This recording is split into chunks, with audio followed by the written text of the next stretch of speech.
দলের নাম ভাঙিয়ে চাঁদাবাজি, ভাঙচুর, লুটপাট, দখলবাজদের কোনো জায়গা নেই। সে যে পদের বা দলের লোক হোক না কেন তাকে ক্ষমা করা হবে না।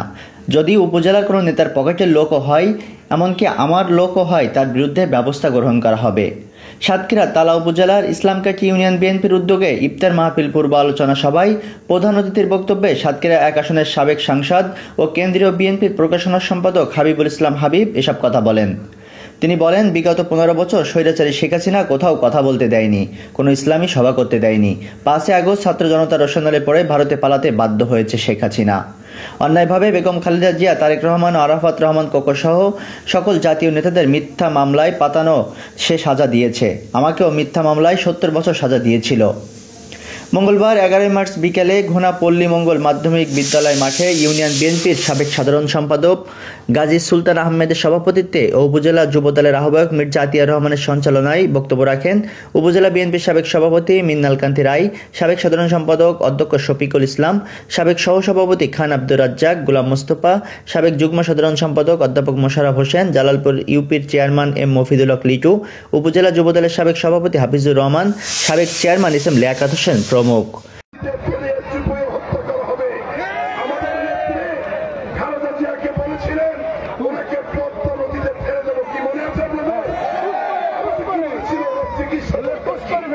একজন প্রধানমন্ত্রী, একজন রাষ্ট্রপতির স্ত্রী, তিনবারের প্রধানমন্ত্রী, তিনি চিকিৎসা চেয়েছিলেন, চিকিৎসা দিয়েছেন।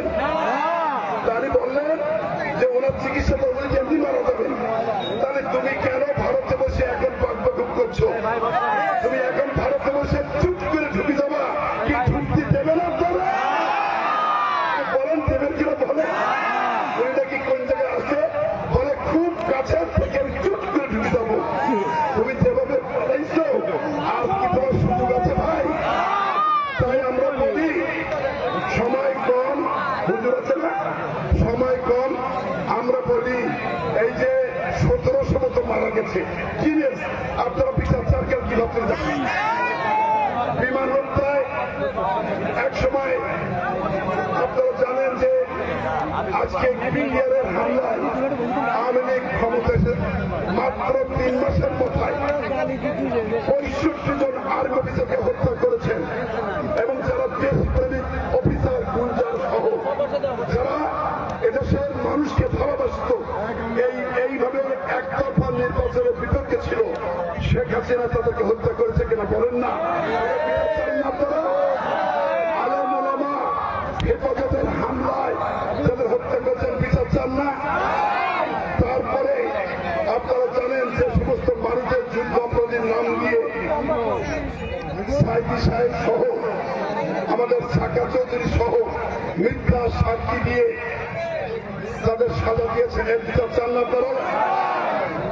আপনারা আওয়ামী লীগের দুঃশাসনে যেভাবে রক্তাক্ত করেছেন শিশুদেরকে, এর বিচার আমরা চাই।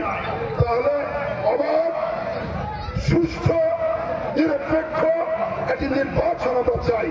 আমাদের নেতা তারেক রহমান গতকাল বলেছেন সাংবাদিকদের মাঝে যে সরকার, অসাংবিধানিক সরকার দীর্ঘদিন থাকলে দেশের স্বাভাবিক আনতে সম্ভব নয়। অর্থাৎ